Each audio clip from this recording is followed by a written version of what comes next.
கிறிஸ்துவுக்குள் பிரியமான சகோதர சகோதரிகளே, இயேசுவின் நாமத்தில் உங்களை வாழ்த்துகிறேன்.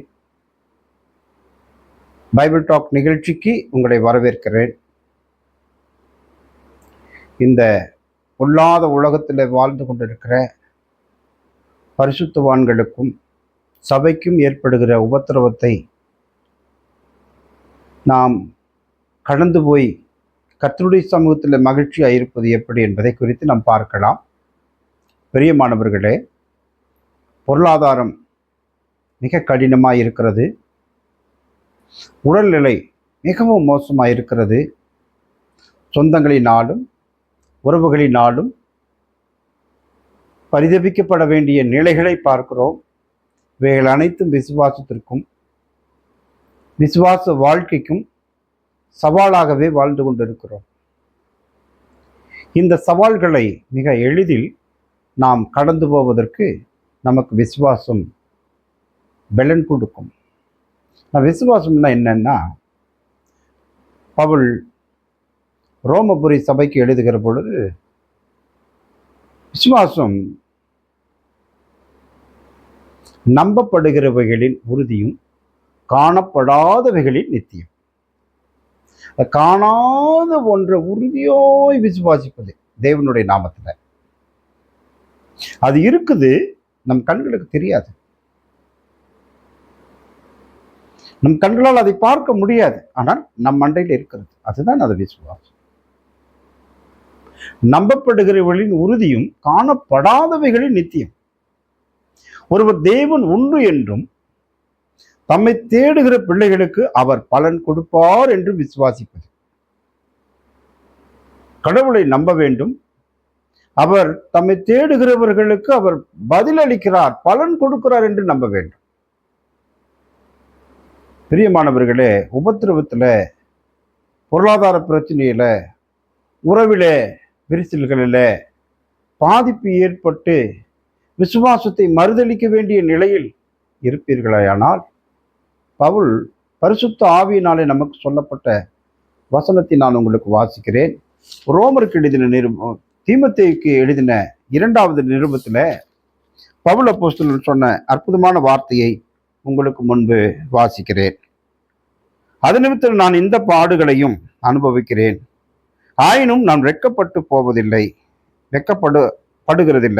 ஏனென்றால் நான் விசுவாசிக்கிறவர் இன்னார் என்று அறிந்திருக்கிறேன்.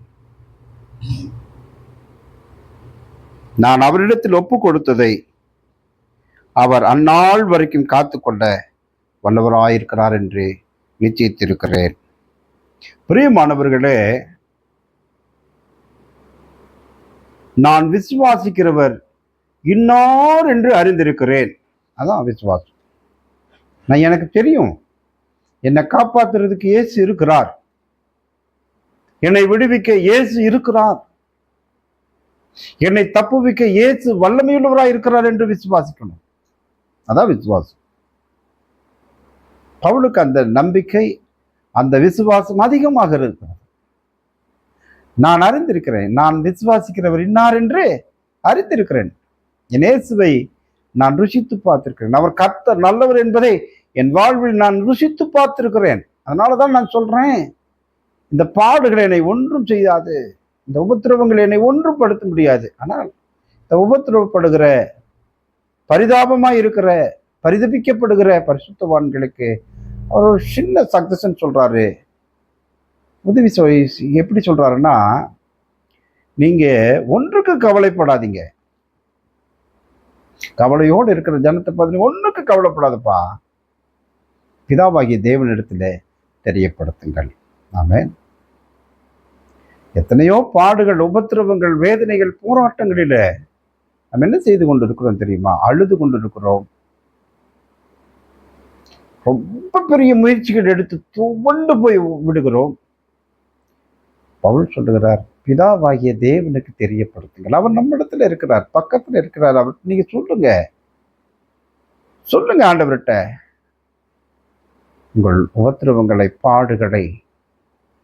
அந்த அளவுக்கு நீங்கள் தேவனை ருசித்து பார்த்திருந்தால் நம்முடைய பிரச்சனைகள் ஒன்றும் இல்லை, நம்முடைய போராட்டங்களும் ஒன்றும் இல்லை, நம்முடைய பொருளாதார நெருக்கடி ஒன்றுமில்லை. பிதாவாகிய தேவனுக்கு தினந்தோறும் தெரியப்படுத்துங்கள். அவர் நம்மை பார்த்து கொள்ளுவார்.